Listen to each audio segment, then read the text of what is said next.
This episode of Scandal Water contains adult themes and descriptions of violence. It is not intended for all audiences. Listener discretion is advised.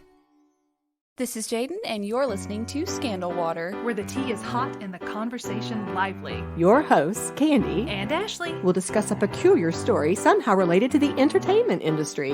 This podcast might not change the world, but it just might satisfy your thirst for an intriguing tale. Oh, it's that time of day. Tune in and hear what the ladies say. It's time to bend your ear when the silver screen appears. Stories about the stage and screen and everything in between. So come on and join the fun. The curtain opens in 3, 2, 1. Stories in Scandal Water, it's where you need to be. Stories in Scandal Water, let's pour you a cup of tea.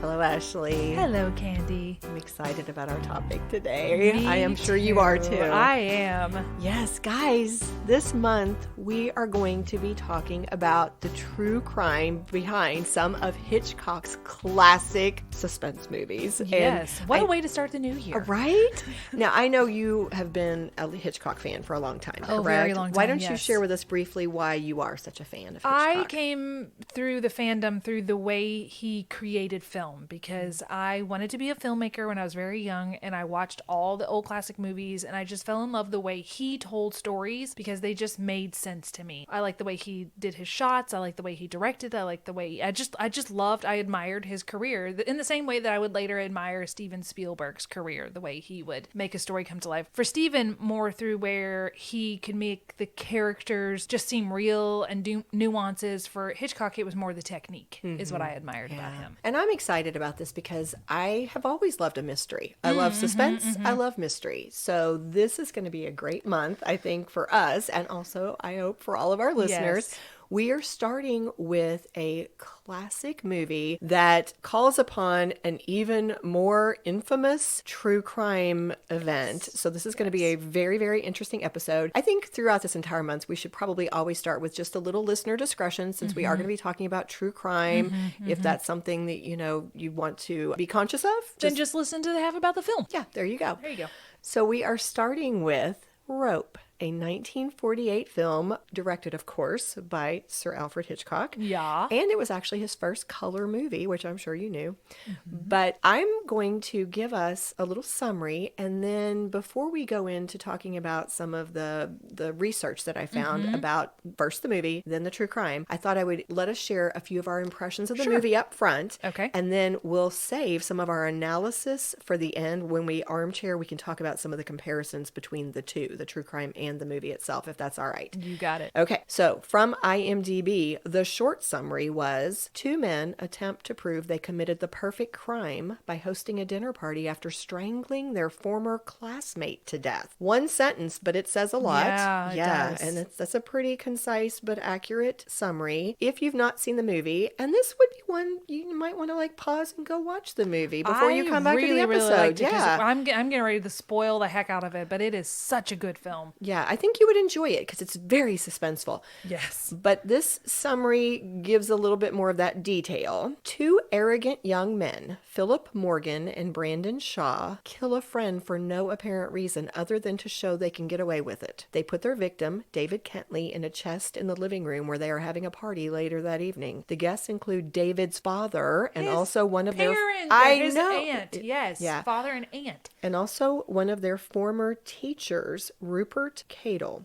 As the evening wears on, Brandon, clearly the bolder of the 2 perpetrators, continually pushes his chances, becoming ever bolder. Philip, on the other hand, begins to regret what they have done and, combined with too much alcohol, begins to act oddly. All this leads to Rupert starting to wonder exactly what they have done. So those were both from IMDb, and I think they give you a little taste of what the plot line of this movie is if you are not familiar or if you needed a little review. Yep. But what were some of your impressions of the film, Ashley? we can kind of just bounce back and forth. Okay, so you haven't mentioned this yet, so I'm wondering if you knew the trivia that it was actually called Rope's End, and it was a play written by Patrick Hamilton. I did. Who also wrote Angel Street, the show that you love. Yes, 100%. Angel Street Gaslight. I got amazing. super excited when I saw that. And I noticed in the opening credits it was adapted by Hume Cronin, who is known as Jessica Tandy's husband. Oh. Well, yes, he was a playwright. I thought that was very cool. Yeah, it was kind of sad because they gave Patrick Hamilton a stab at it and then didn't like what he did. Yeah, so they gave it to Hume. And didn't necessarily, they weren't upfront with Patrick about what they were doing, so then he was disappointed. That's a bummer. When he found out secondhand what was going on. But Angel Street was written in 1929, and these crimes happened in 1924, and I would like to know what happened in Patrick Hamilton's childhood that allowed him to write Rope and Angel Street, where he could write psychopaths so well. Oh, yes. Like, honey, let's sit down. Let's have a cup of tea together, and you tell me your problems. Well, I didn't do a deep dive, but I think poor old Patrick had a challenging life. I heard, maybe I saw that some too. of this wasn't too far off. Yeah. Yes. Yeah. Well, I noticed that I have in here that I took notes as I was watching it. And I thought you would like this note right here. I said, the dialogue is so sparkly and the tea in this room is piping. Right. Because Janet and Brandon dated, and then then she dated Kenneth, then David, and Brandon doesn't want her because he's encouraging Kenneth. So it's just like, what is happening here? Oh, but Brandon is so manipulative. Oh, like he's torturing. He's like this little, I don't know what the word is. It's like he's just jabbing, jabbing constantly. He was so malicious. And the maid likes Rupert, and they're trying to encourage her with Rupert. It's like, what is happening? And I thought the line where the aunt says, these hands will bring you great fame, and they focus on his hands. I watched Psycho, how Alfred Hitchcock manipulates an audience. I think it was in this where they talk about how he shows hands a lot and how he shows what these hands did, and he focuses on hands doing a lot of things like that. You know what? I'm going to jump in and to follow up on those 2 points that you just made. I've noticed, I'm not the Hitchcock expert that you are, but I'm starting to see patterns doing the research for this month. And one of the things I've noticed that you alluded to was how intentional, I'm sure this is the screenwriter as well, not just Hitchcock, but the intentionality of the little inside jokes that are kind of ironic or kind of a little, I don't know what the word is, twisted, where something might be said, like something like, oh, I could just strangle you. Yes, just all the time. They're all, like you said, these hands will do great things. Yes. All of these little inside kind of dark jokes, they're intentional. The other thing that I thought was interesting, I've seen this across 2 of the Hitchcock films that I've watched so far, is he starts with this huge aerial or broad shot of a city or establishing. And then zooms in to this very, very tight, intimate scene. In this case, we are starting with like, oh, it looks like this lovely little city view. And then you hear a scream. You're zooming into a room where literally the murder is happening. As you go inside, they are strangling their friend to death.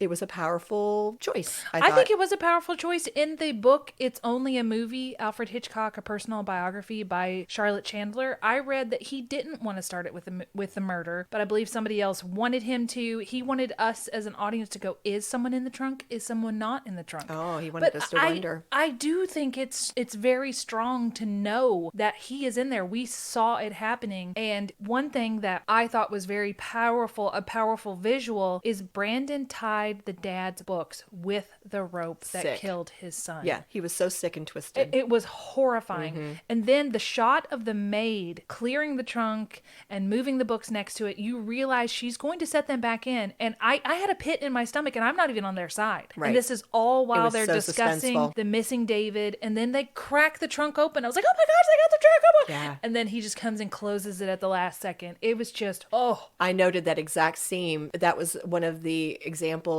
of how Hitchcock knows how to build suspense and how his choice of where to aim that camera made all the difference, because you had the backs of the other people, and some of them were off camera. You couldn't even, their little conversations happening, and you're watching this maid do this, and you're like, oh no, it's about to be revealed. It's going to happen right now. Also, the way they introduced Jimmy Stewart's character is the camera just pans over and he's just there. You don't even see him come in. He's just there. Yeah. Now, I did read again, again, in the same biography that I just referenced, where Jimmy wasn't his first choice because they wanted Cary Grant to play it, and they just wanted someone that was a little more sexy in nature, and but Jimmy was more of an everyman. And Jimmy even said, I think I was miscast, but he was happy he did it because it led to his relationship with Hitchcock, which led to Rear Window and Vertigo and all these other films. Now, something else I thought was cool, another hat was used as a clue, just like in Angel Street. I remember when I watched you in that the hat got left in there, and in this case he got handed the wrong hat and it didn't fit his head,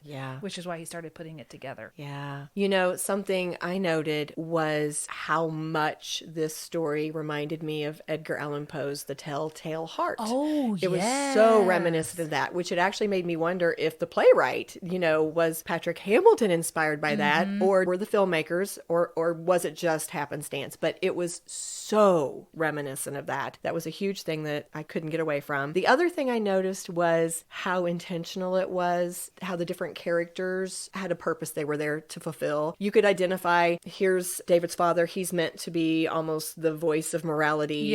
Here's Rupert, he's kind of an antagonist. He's the detective and the antagonist. Here's the comic relief over here. They all had their roles, which was interesting. And I thought it was cute that since Cary Grant wasn't in it, they have that conversation. I'd take Cary Grant myself. And, at that point, Jimmy had done the Philadelphia story with Cary Grant. So it would just be a little fun. I liked that. Like a little Easter egg or something. It was a little Easter nod. egg, yes. And I thought that Brandon really did just sit at Rupert's feet like a child or a puppy.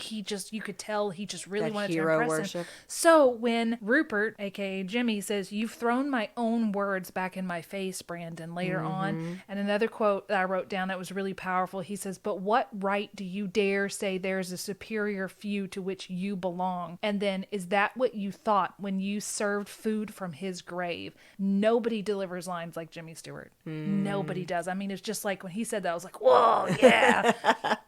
And my final note is Rupert fired the shots and brought the outside world in, and then he sits and guards the grave while Brandon drinks, which I thought was a callback to him saying at the top that David's last drink should have been X, Y, or Z. And on rewatch, I realized that Philip is the one that did the actual strangling. Brandon did not. So Philip is the one that was having this crisis of conscience because he's the one that actually committed the murder. Right.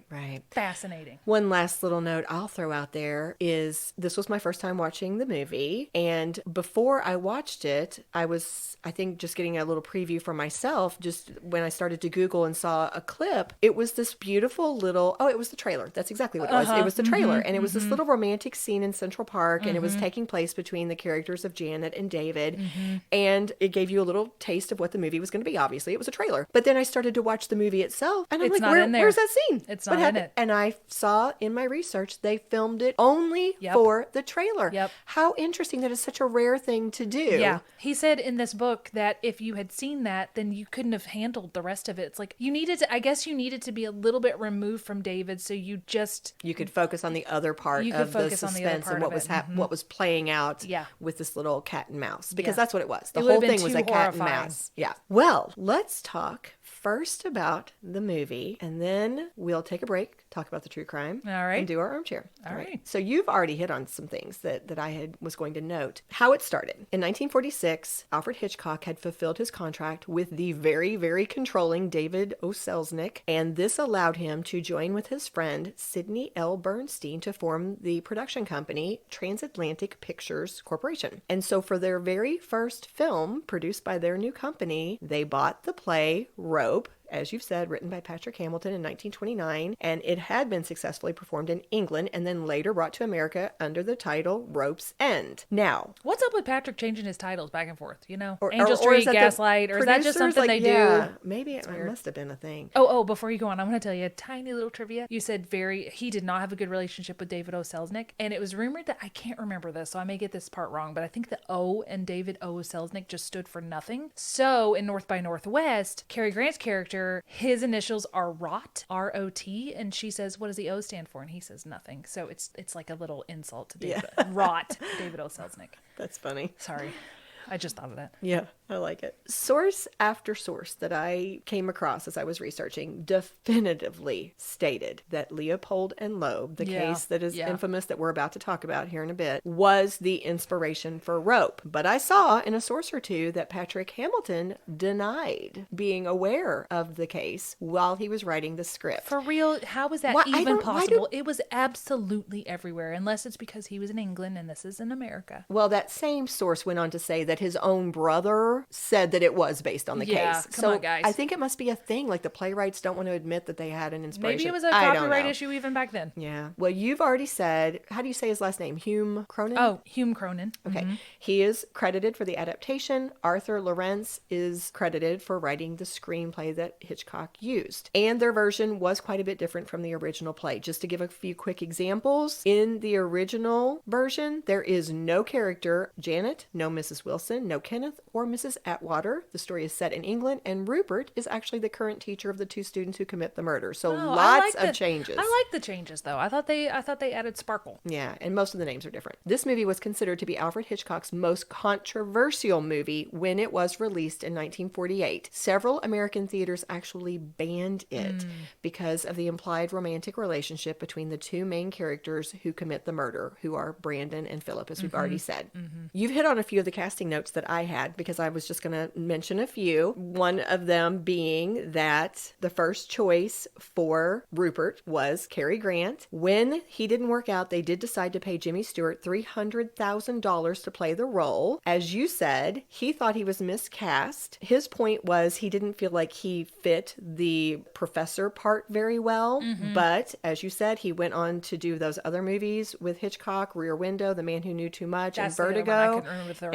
So he was very happy about the relationship that they developed. So Jimmy Stewart gave them the big name star. As we've said numerous times, especially back in this time period, they always felt like we need one big name to really give this film some credibility. So they had originally thought that they were going to go for the big name with Brandon's role. They wanted Montgomery Clift to play Brandon Shaw. He didn't want to do it because it would raise eyebrows. So they ended up getting John Dahl to do that role. The rest of the cast they rounded out with less expensive but dependable actors. They all had nice resumes behind them. A lot of them had stage experience, which is important because we're going to talk about that in a minute. But as we've said, we had John Dahl, Farley Granger, Sir Cedric Hardwicke, Constance Collier, Joan Chandler, Douglas Dick, Edith Evenson, and Dick Hogan. Poor Dick Hogan. I know.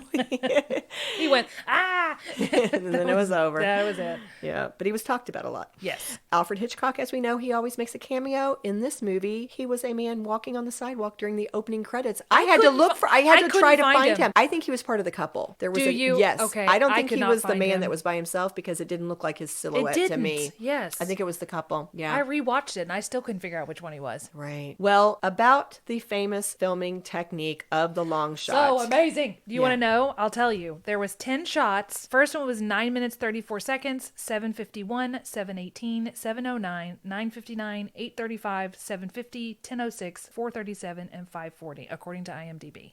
Yeah. Fascinating. You know, if you haven't checked this out, I saw a lot of the same trivia on the movie itself. Like if you rent the movie from Amazon Prime, one of the little features available to you is movie trivia. Oh, it is? Yes. What? And I'm telling you that. something like 100 notes about this movie. And the one that you just named was in there. Okay. Yes. But yeah, shout out to them. I used a lot of sources, but that was actually one of my sources as well. Yeah, so the movie they reference, if you watch it, the one they're talking about, they can't think of the names of the people, it's Notorious with Cary Grant in it. Okay. That's also from IMDb. Nice, nice. Well, what I found across different sources, and you chime in here because I know that this technique is something that you've mentioned to me before. I know this is something you really love. But apparently Hitchcock had played with this idea for years, the idea of creating a film that was basically shot in one long uninterrupted take. Both the trivia section that I just mentioned and Turner Classic Movies said that part of the reason why he decided to use long takes with this particular movie, Rope, was because he'd actually seen it done already. There was a BBC television broadcast of Rope in 1939. They called it experimental television.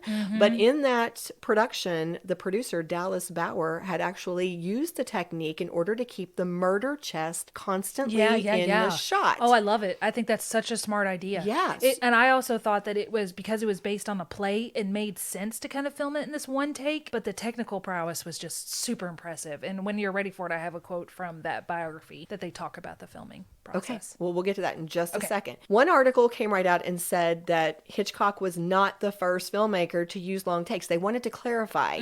Other filmmakers were experimenting with long takes, but the difference was these other filmmakers and directors were basically doing kind of like, what's the word? They were embedding some of these long takes in the midst of a lot of short takes and a lot of shortcuts. Whereas Hitchcock was wanting to do something very different. He wanted it to appear as though the entire film was one long take without any cuts. And that's why, as you've already said, he had to do it in this series of 9 or 10 takes. They were varying lengths. They couldn't go any longer than about 10 minutes because that's the maximum amount that the film and the camera magazine would hold. And then some of them were, you said the shortest one was like 4.5 minutes. Yeah. But his movie ends up being that just 9 or 10 of these long takes, which was hugely challenging. Before I keep going, go ahead and give me your quote, please. This is again from It's Only a Movie, personal biography. So this is from page 172 in the book. A quote, "Our roving Technicolor camera had to poke its lens into every nook and cranny of the collapsible Sutton Place apartment of the killers," Hitchcock told me. I'm assuming the author of the book. "Prop men were crouching everywhere, set to pounce on furniture and pull it out of the way of the camera and then replace it after it had passed. Everyone was signaling everyone else to move something that had to be moved. Even the actors were moving chairs or catching people who had to fall out of the way of the camera. Then, if someone fluffed a line, even in the last few seconds of the 9-minute take, we had to shoot it again from 3 to 6 times. This was especially trying for Mr. Dick Hogan, whose performance after being garroted consisted of lying in the dark of an antique chest for almost 10 minutes listening to the mayhem." Oh my gosh, I had not run across the fact that which makes perfect sense. I just hadn't put it together in my mind that after they put him in that chest, he doesn't get to come out until that take is over. Until the take is over. And if they're repeating it time and time again, there he goes. Yes, I think it was fascinating to me to think through all the implications. I have a few more quotes from this as well. Basically, to go back to what you said a minute ago, the camera had to be kept in continuous motion because what they were trying to create was the illusion that the audience member was almost an invisible visitor, like you were part of their scene. You were kind of like there in the room watching them. So without having any time lapses, they felt like this continuous action would also make it feel like it was kind of unspooling in real time.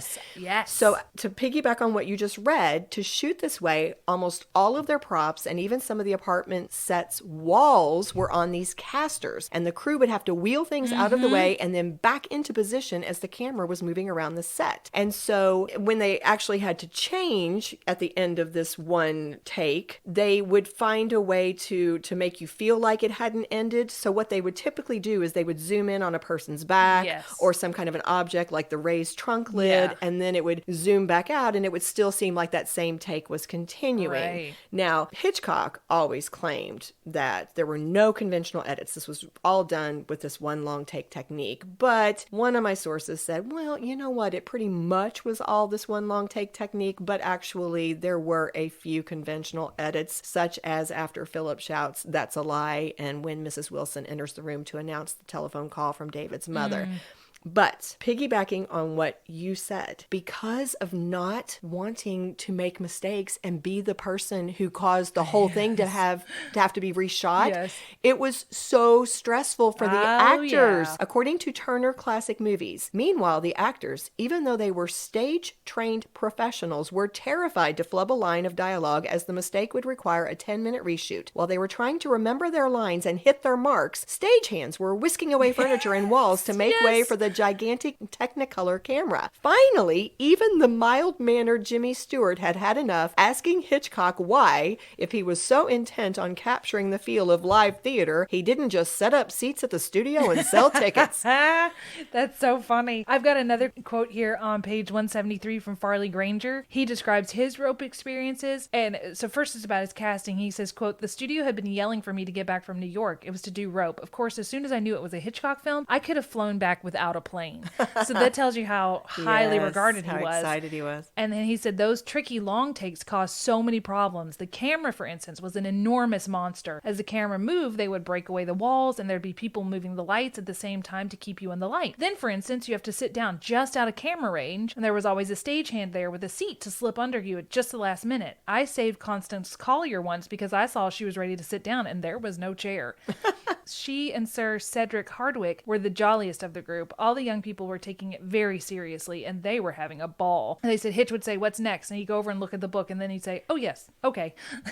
So it's just That's crazy. funny. It's Well, kind of it's exciting and, Yes. fun and trying to challenge. accomplish this technical feat. I think it would be very fun. Well, and to be fair, the two characters, Brandon and Philip, they're in the whole thing. Yes. Like some of the others get to come in and out a little Yeah. bit. They're in it from the get-go. So in Philip's character, that could be part of why he's like unraveling. He's like, I can't handle this "Oh, anymore. how much more? please." Is it almost over? Yeah. I had another example to add to the one you gave us already. They were so focused on not messing up takes that reportedly, according to the trivia, at one point foot? the camera, Yeah. yes, the camera dolly ran over and broke a cameraman's foot. But They in order stuffed to a towel or something in his mouth so he wouldn't scream. they covered his mouth and dragged him off. Yes. And another time, a woman puts her glass down but misses the table. A stagehand had to rush up and catch it before it hit the ground. Both of those parts made it into the final movie. Like they just kept going They're and like, it "We're made doing it it." in the film. Yes. And then they hit some snags that they could not fix, so the last 4 or 5 segments had to be completely reshot because Hitchcock did not like the way the sunset was coming across in the buddy, backdrop. honey, Had to at some totally point redo you gotta them. go, no, it is what it is. Let it go. Let it go, man. Now, just a little side note, the film's response was disappointing. I know. I read I got to see the actual 1948 New York Times review, and I skimmed through, and here's a little excerpt that was focused specifically on that strategy of the continuous long take. Quote, "With due regard for his daring and for that of transatlantic films, one must bluntly observe that the method is neither effective nor does it appear that it could be. For apart from the tedium of waiting for someone to open that chest and discover the hidden body, which the hosts have tucked away for the sake of a thrill, the unpunctuated flow of image becomes quite monotonous." I'd say you're just Mr. Grumpy Gills because that was fascinating. I know. And I even thought that going into this, I had seen it a long time ago because I tried to watch all of his films when I was a teenager. And I remembered thinking it was amazing, but I just remember thinking that it was amazing only for the take. When I went back and watched it, I was like, this is a fantastic. So suspenseful. So fantastic. And I found at least one YouTuber that says, I think this is the best Hitchcock film that he ever made because of how simple it was and how suspenseful it was. It was so suspenseful. And there was no ambiguity. It was so clear. These are villains and I want them to get caught. You start with the inciting incident. You could not start with any more of an inciting incident. And you're just waiting. You're like, you just want them to get caught so badly. And so But then when they almost are, you're like, oh no. That's funny. Yeah, it adds to the suspense, but I still want them to get caught. Oh, for sure. Yeah. An interesting last little note before we go to break is that the movie was unavailable for 3 decades because its distribution rights, along with the rights for Rear Window, The Man Who Knew Too Much, The Trouble with Harry, and Vertigo, were owned by Hitchcock and left as part of his legacy to his daughter Patricia. And so they kind of just disappeared. It's the lost 5 Hitchcock films. They were known as the infamous 5 Lost Hitchcocks, and they were re-released in theaters around 1984 after all that time had passed when they were found again. That's amazing. And Yeah. those are some of the most well-known ones. I mean, Rear Window Those and are Vertigo. big ones. Yes. Well, we are going to be talking a lot more about the movie. We're going to analyze it in our armchair at the end after we talk about the true crime. So come back after the break and we're going to talk about Leopold and Loeb. Where do you sip your scandal water? Do you catch up on the tea while folding your laundry? Sitting at your work desk? Working out at the gym? With the new year, we are also ringing in a few fun changes at Scandal Water, and one of them is including more listeners' voices in our episodes. So send in your shout out telling us your first name, your hometown, and where you are or what you're doing when you listen to Scandal Water, and you just might hear a voice you recognize starting one of our upcoming 2024 episodes. Email your audio clip to scandalwaterpodcast@gmail.com. The voice memo app on your phone will work just fine. Cheers! And we are back to talk about one of the most sensational and famous cases of all time. It really is. Yeah, we talked about this back when Maureen we Dallas did, Watkins, our girl. back during those Chicago episodes. And guess what? Maureen's going to come up in a little Yay! bit. I missed her. I missed her. Leopold and Loeb is so sensational and so famous that it has inspired a number of works, not just this one. Some of the others would be Compulsion, which was a 1959 film, Swoon from 1992, and even Murder by Numbers, Sandra Bullock from 2002. Wasn't Ryan Gosling He in that was. He was also? very young, but yes, he was. So here's the lead from a 2018 Chicago Tribune article about the book, The Leopold and Loeb Files. Wednesday, May 21st, 1924, a bit after 5 p.m. to be precise, 14-year-old Bobby Franks was lured into a car as he walked toward his Hyde Park home. He was beaten to death by two wealthy University of Chicago students, Nathan Leopold and Richard Loeb, who dumped the boy's body near Wolf Lake in Indiana, confessed to the murder, and were brought to trial for what would become, perhaps until O.J. came calling, the crime of the century. And that's how it was referenced, the crime of the century. And I think that's a little bit out of order. It sounds like they did it, then confessed. They were not planning on confessing. Oh, no. Yeah, we're going to go through all of it. Yeah. Do you want to share anything else about the case before I kind of tell you how it laid out? No, I just want everyone to remember that Maureen was one of the ones that helped crack it. Just so you're all out there. I want to give fan. I am such a fan girl. I mean, she did. Remember, she asked these questions of, I forget what the question was, but she asked them something. Who do you admire most, maybe? And I think Nietzsche was one of the people he said. And she's like, oh, dude, these guys totally did it. That's my modern day your paraphrase. My paraphrase of what she said in her brain. That may or may not come up here in just a minute. Okay. Yeah. Well, in 1924, Nathan Leopold and Richard Loeb, whose nickname was Dick or Dickie, and I'll just call him that. I'll just call him Dickie to kind of keep them straight, had been friends for 4 years. They were both teenagers from wealthy families who were attending the University of Chicago. They were both also brilliant, and they knew it. At 19 and 18 years old, they were both already graduate students. So according to high school or college? College. Wow. Okay. Yeah. According to a Smithsonian article, Nathan Leopold's father was described as, quote, an astute businessman who had inherited a shipping company and had made a second fortune in aluminum can and paper box manufacturing. Nathan appeared to have a very promising future as he was not only highly intellectual but also an amateur ornithologist who had already published 2 papers in the Auk, which was the leading ornithological journal in the U.S. In 1924, Leopold, who was 19, Nathan, was studying law at the University of Chicago already. So this is where he was. Okay. Now, Dickie Loeb's father was vice president of Sears Roebuck and Company with an estimated fortune of $10 million. He was the third son in a family of 4 boys, and he graduated high school at the age of 14. Wow. I know. And started college in Chicago before transferring to the University of Michigan his sophomore year because he was not applying himself. But although he did not apply himself as a student, he still managed to graduate from Michigan. And in 1924, when he was only 18, he was back in Chicago taking graduate courses in history. Wow. So these were 2 smart boys. Yeah. But what's going to keep coming back is, and they knew it. Yeah. Arrogant. Yeah, oh, beyond. Well, according to that same Smithsonian article, the two had been friends since 1920, and by this point, all the sources agree that a romantic relationship had developed between the two of them. They had also started to go on little escapades together where they would do things like commit simple burglaries and set small fires and basically just look for little thrills to see what they could get away with. At one point, just to give an example, they drove hours to the University of Michigan to burglarize the fraternity that Dickie had belonged to when he went there, and then were disappointed when all they managed to steal was $80 in loose change, a few watches, some pen knives, and a typewriter. So those typewriters were heavy back then. well, that's true, but they were just looking. They were just they looking were so for thrills, smart that they were bored. Yes, They were and so they were smart. getting into trouble. Yeah. And it sounded to me, as somebody who was doing all this research, and I did do quite a bit of research because this was yet another case where I would run across conflicting information and then I would keep checking across multiple sources to see what came up the most. But from all descriptions, it sounds like these two fed into each other's beliefs and obsessions. We would call it a toxic relationship. Oh, now. yes. And they just developed from each other's toxicity.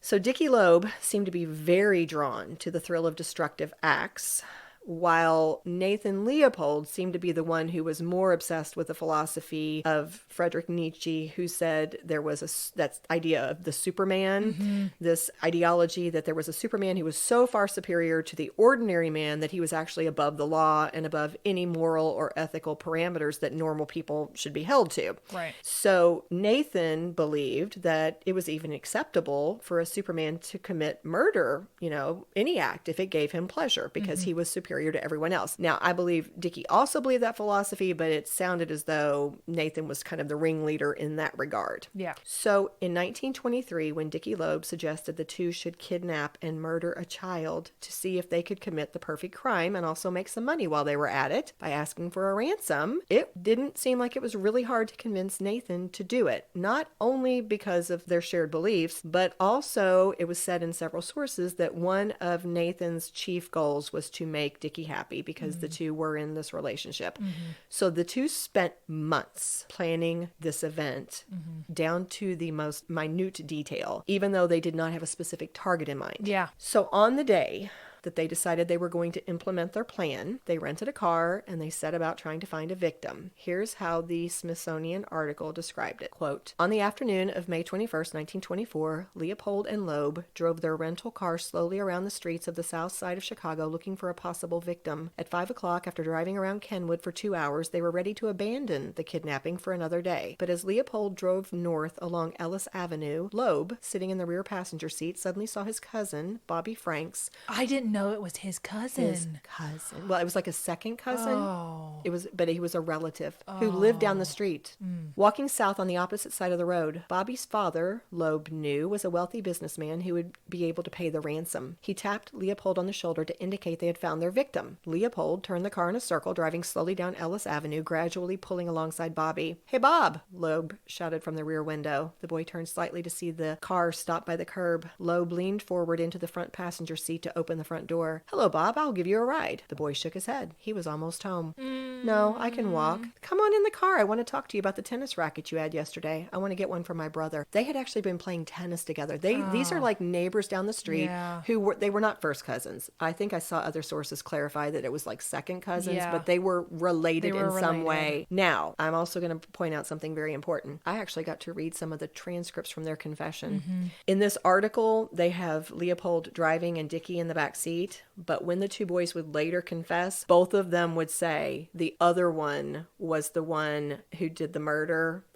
Each of them would say, I was the driver, the other guy was in the back seat. So we don't know. Really know for sure. Okay. Because they both blame the other one. Okay. Okay. But we're going to continue with this story since this is what we've started with. Tragically, they were able to convince Bobby Franks to get in the car. And okay, guys, be ready. This is sad, tragic, and disturbing. But with innocent, young, sweet Bobby Franks sitting in the passenger seat, whoever was in the back, the college student in the back, suddenly reached over the seat and grabbed Bobby with his left hand, covering Bobby's mouth to keep him from yelling, while using the other hand to smash Bobby over the head twice with a chisel. No. Oh, no, it's worse. And then Bobby fights, he twists, his body's twisted around, but he is still conscious. So the murderer hits him more times now because he's kind of turned now. This time it's in the forehead because he's kind of facing him. By this point, Bobby's head was bleeding profusely, and the blood was not only on the murderer's pants, but it's also on the seat and the floor. But Bobby was still fighting for his life. So the murderer suddenly grabbed Bobby, pulled him over the front seat and into the back of the car with him. And when he was there with him, kind of holding him up against him, he jammed a rag way down Bobby's throat and then tore off a large strip of adhesive tape, which he used to tape his mouth shut. And then they said after, it didn't take too long before Bobby stopped crying and moaning. Oh my gosh. Yeah, I know. And when he let go of him, Bobby slid down to the floorboard, and the investigators would later determine that he had died of bludgeoning and suffocation. Oh my gosh. I know. So the two went on with their plan. They drove to Indiana, actually stopping on the way to get some food at a sandwich shop while Bobby is dead in the car. And then I'm going to tell you, I have heard this story so many times, and your recounting of it it brought tears to my eyes because it's just horrifying. It is beyond horrifying. And to think he was playing tennis with this boy. This boy, he was related to this boy, trusted them, and they are just so, it's beyond heartless and brutal. It is just to do it. Yeah. Just to do it. Just to do it. And stop and get some food. Let's get a hot dog. Yeah. Also, Scotty has joined us, so you're going to hear him. Yeah. Well, we might need a little I need a little comfort right now. Anyway, eventually they picked an isolated spot they liked, and there they carried Bobby's body over to a culvert and undressed him, and they poured hydrochloric acid on his face to distort his features before they put him in the culvert. It was unbelievable. So upon returning to the city later that night, they dropped a ransom letter demanding $10,000 into a post box, cleaned up the rental car. Now this is like kind of spread out, but I'm just kind of giving you the details of what they did. They burned Bobby's clothes at Dickie's house, and then they went to a drugstore where Leopold, I'm assuming this is some kind of a payphone or whatever, they called the Franks house telling Miss Franks that their son had been kidnapped, which if I recall correctly caused her to literally faint with the horror of this. These two college guys had the whole plan figured out for how the ransom would happen. I'm not going to give you all those details, but basically it all fell apart when Bobby's body was discovered the next day and identified very quickly. Yes. In addition to that, the police found a very distinctive pair of glasses that appeared to have been dropped at the crime scene by the killer. I think originally they thought they might belong to Bobby, but they quickly figured out it didn't. Yeah. I forget where I've heard this now, but they said there was only 3 pairs of glasses that had been made, and it was the what's this part? The stem? It was the hinge. It wasn't even the style of glasses. It was a particular hinge that there was only 3, and that's how they narrowed it down. Absolutely. They traced it back to a Chicago optometrist who, it was one of 3 people. The other 2, they quickly ruled out, and the third one was Nathan Leopold.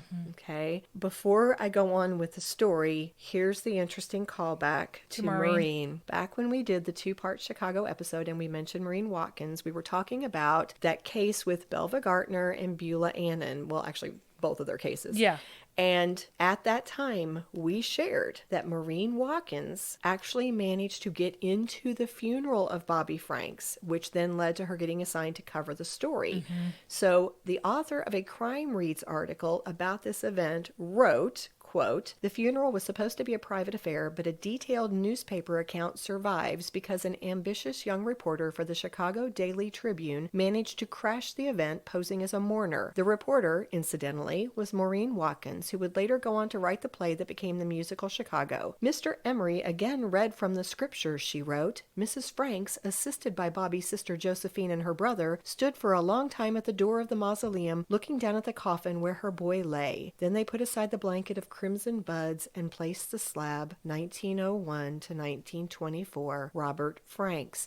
And what this person pointed out was that had Maureen not crashed that funeral, they would have never known what happened. That that account survives. Of what happened at the funeral? Yes. Yeah. And I believe that we remember from back then that obviously murder is never fun or funny or anything. It's always horrible. But with Belva and Beulah, they were just awful women. But you could kind of have a little fun and make fun of them. And then she covered this case immediately after, and it sort of gave her the same thing we're feeling, that pit in the stomach of there's no way you can make fun of this. There's no way you can make fun of these men. This is too horrid. And I think she quit. She did. She quit right after. In fact, what happened was she tried to make some of those barbs sarcastic, and they didn't land. No. That's the next part of what I was going to share. Yeah. We said that Douglas Perry, in the research for his book, he talked about how Maureen from the very beginning was not like the other people who immediately assumed these 2 boys were innocent because of their wealth and their status and their background. She, from the beginning, felt something was off about them. And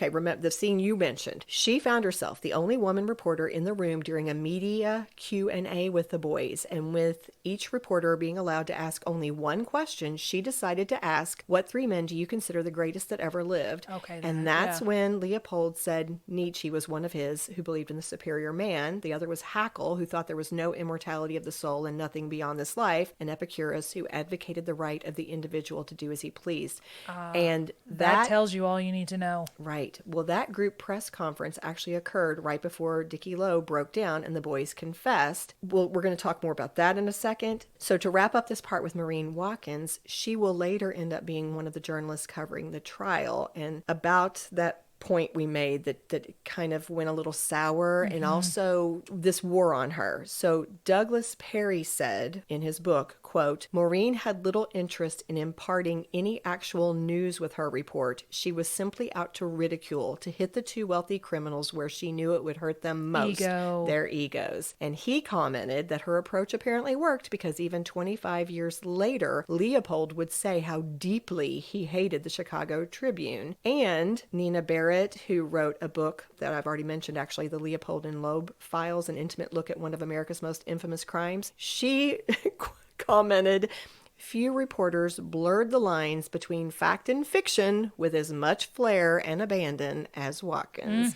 So this was the case that caused her to decide to give this up, and that's what led to Chicago getting written. That's right. That's right. But to go back into our timeline, we mentioned that there was a confession. What happened was this. Remember, it did happen not long after that press conference where Maureen Watkins had a chance to ask a question. It actually was the glasses that did them in, okay? So tracking down the glasses had led to the questioning of Nathan Leopold, who handled it like it was no big deal. He was aloof. He was poised. He said all the right things. He was unflappable when the police were questioning him. He said that, oh, you know, I'm an ornithologist and I go there. I've led so many expeditions, bird watching expeditions. I must have just dropped the glasses while I was on one of those bird watching trips. And they were like, starting to believe they it. were going with him the way it sounded. But in conjunction with questioning him, they also searched his home, his room, where they found a letter to Dickie, which caused them to realize that there was a romantic relationship possibly going on.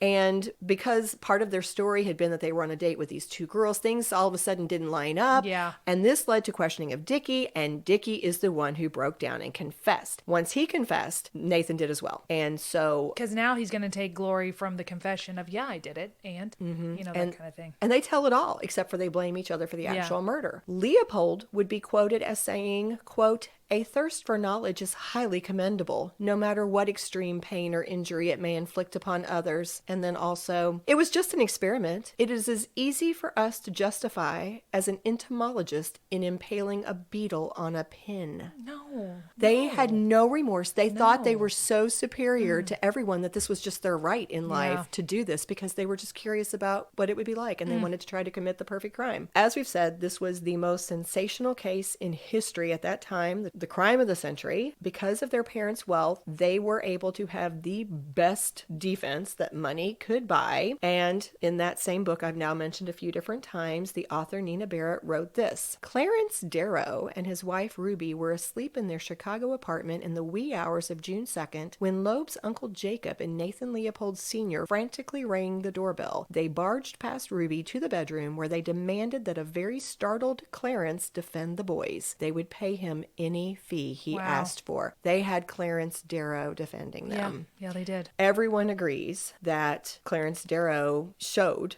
how masterful he was as a criminal defense lawyer. He saved their lives, right? He saved their lives. These were two fellas who confessed to cold-blooded murder, and he kept them from being sentenced to death. His closing argument went on for hours. One source said 12 hours. Another source commented it was split across 3 days. What are you going to say in 12 hours? How are you going to say anything? What can be said? Well, to be fair, it sounded like it wasn't just a speech from him. It sounded like they allowed him as part of this closing argument to bring in psychiatrists and experts, all of these people, and they were making all the arguments. They were making arguments that it's because they had been raised by governesses. It was because they had been stunted by their privilege. A PBS documentary commented that Darrow's strategy was to point to a number of factors that influenced the boys to do what they did, including physical and mental deficiencies. But no accountability for self. Right. Well, professor... Not my fault. Exactly. Law professor Philip Johnson described Darrow's argument this way, quote, nature made them do it. Evolution made them do it. Nietzsche made them do it. So they should not be sentenced to death for it. Yeah, they should, because they did it. Well, they were spared execution, but they were both sentenced to life plus 99 years. Dickie Loeb died in 1936 when he was attacked by a fellow inmate, James Day, who had a razor. And Nathan Leopold was released from prison in 1958 after serving 34 years. He got a job, he got married, and he lived quietly until his death in 1971. Yeah, he just went into obscurity. So then you wonder, would he have gone into all this if not for the influence of the other one, you know? I don't know. I mean, they fed each other. They like, did. Like, had either one of them come across somebody who said to them, "You are not that special. You are not superior. Everything you're doing is and thinking is wrong." Would it have changed anything? I don't know. The entitlement they felt, the narcissism they felt, and why was he released early? What? Well, I mean, he served 34 behavior? years, but yeah, he was a model prisoner from all accounts. Armchair psychologist. Well, for our armchair, I thought we would now bring it all together. Okay, So okay. we've talked about the true crime. We've introduced the movie. What are some of the ways that we see the influence of the true crime on the movie? Well, you see it with the relationship between the two main characters. You see the dominant one and the submissive one. You see the arrogance. Oh my gosh, beyond. Horrid arrogance. Especially with Brandon. Yes, I believe Leopold was the more dominant one, right? Or was it Loeb? Well, it's interesting because there are actually theories now that all this time we've thought it was one way, but it was actually the other. The So quiet I'm one. not even Who sure knows? anymore. It Yes. doesn't even matter. Yes. They were both wicked and did a horrid thing. So in the fictional part, we got Brandon, who is the dominant, and Philip, who is the submissive, and the way that they just felt because I can. And okay, so now it makes more sense, the comparison between, I didn't realize that Bobby was a relative, but they chose someone they knew. I thought they just chose an actual stranger to kill, so I thought it was odd that in Rope they knew the person that they were killing. I mean, it was an acquaintance, a school chum, but they knew Bobby. They knew Bobby. Yes, and cold-blooded, didn't care. Like there was No. not an ounce of feeling. No. Yes, that was a clear parallel, and obviously, like I felt like it was on the nose, like it was right in our faces. They kept talking about we are superior, and we are allowed to do this. I mean, like some of the dialogue almost felt like it could have come from the Leopold and Loeb And maybe it did. case. We'd have to look at the transcript to see. But like Jimmy's character Rupert says, who gave you the right? Who gave you the right to play God and decide? I don't remember if that's a full thing, but that's what they're doing. They're playing like who gets to live and who gets to die. You get to choose. And then Brandon, that was part of it, was, oh gosh, I don't even know what the right term would be for this, but he just kept wanting to escalate it. Like, oh, it's not enough that we have. Now let's serve food from his grave. Yes. We literally have the dinner or the food, whatever, already set out over here on this table. No. Let's bring it all in and put it right on this chest. Let's tie the rope. Right. The very rope. I'm going to put in, I'm going to use this to tie up the books to give to Think his of the father. psychological damage Oh, that's done to the victim's family. Oh, yeah. And then the dad is going to look at that. I mean, obviously it's not real, but in the film world, the dad is going to look at that rope later and go, this is what he did? How sick are these people? Yeah, it was just beyond arrogance. In fact, Janet was interesting because she called out Brandon. Of course, she knows nothing about what he's done with the murder, but just the fact that he maliciously brings her into this situation where he's putting her ex-boyfriend Triangulating. there. Yes, and used to date Brandon himself, and she says something, I can't remember her terminology, but basically, how manipulative are you? What kind of game are you playing? This is sick. And she calls him out, and you're thinking to yourself, you have no idea how sick he is and how much he thinks this is a game. Yeah, and it's almost like he's killed the rival so his buddy can get back together with Janet, but then you find out he's not even interested in getting back together with Janet. They're fine being friends, and they've talked it through, and they're fine. It's just funny to him. It's like little chess funny pieces. to him. Yeah. Cat and mouse was what I kept coming back to. I felt like there was so much cat and mouse. He thought he was the cat, and he was, getting away with everything, and he was playing everybody in the room, even Philip, like he liked controlling Philip, I think, too. And then it was fun as the audience member to watch Rupert become the cat and Brandon become the mouse. Yes. And that was very satisfying it was also satisfying from the perspective of somebody who loves a mystery when you were literally watching the clues fall into place. I was wondering when Rupert was going to figure it out, because it seemed like for a while he was just having a conversation. It's like, when is the moment? What do they say that gives him the clue that this is not what it appears to be? Well, and you could see it, like you could see it layering. I jotted a few of them. You know, when Janet and Kenneth put together that Brandon already knew that she and David were engaged. Oh, this was intentional. And then when you had Rupert and the maid discussing how the men acted so crazy that morning and how they had to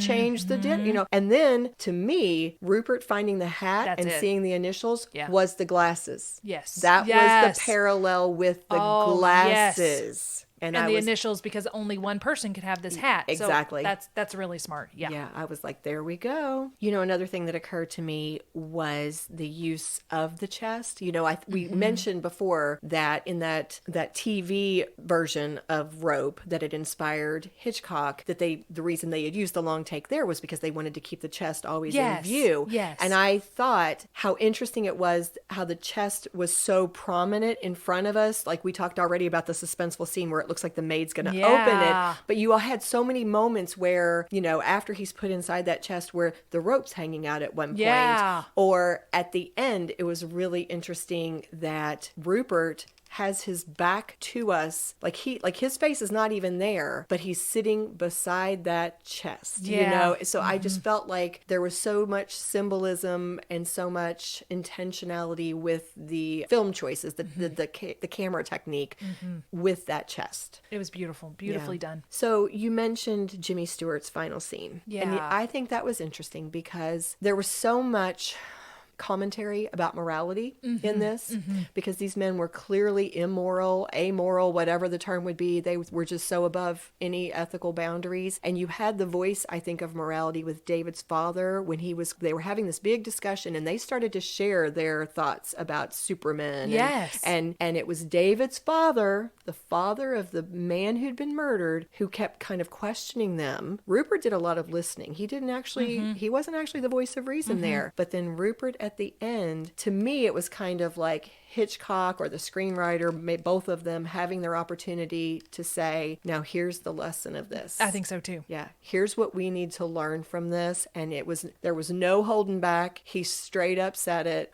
You said it. What gives you the right? Who do you think you are? And that's where you get this really powerful statement about, you know, honoring life and nobody else having the right to do something like this to another human being. And it was just, I don't know, it was just a powerful way to end. It really, really was. And I think it's also a powerful way for maybe us to end, because that's the lesson. Yeah. Right? The lesson of all this is from the true crime and from the story both. Gosh, I mean, what gives you the right? What gives you the right? And also listen to your gut. If you don't feel right. I mean, we say this over and over. Every true crime we go over, like poor little Bobby. I'm so glad that we remember Bobby's name too, because a lot of times in these infamous true crime things, you just remember the killer's name. Right. And that's not right. We need to remember Bobby Franks too. Right. And you know what? We have a couple of pictures of him that will be in the show notes. Okay, good. He looked like the sweetest person you'd ever met in your life. And so, you know what? That's who we will cheers. Absolutely. Cheers to Bobby Franks. Cheers.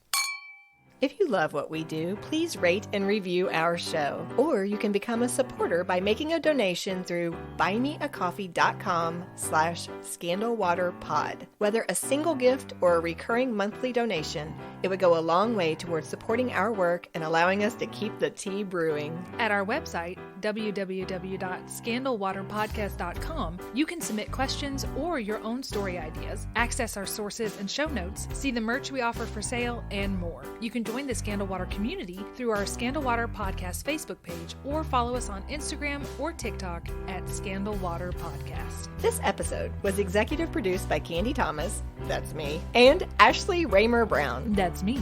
It was researched and written by Candy Thomas and edited by Ashley Raymer Brown. A special thank you to Josh Martin, who wrote, composed, and performed the Scandal Water theme and other music. Matt C. Adams, who created the artwork, and Joshua Reith, who designed our website and provides ongoing technical support. As a reminder, this podcast is purely for entertainment purposes. The thoughts and opinions of the host during each episode of Scandal Water are their own and do not reflect the opinions of any future guests, advertisers, or clearly professional psychologists.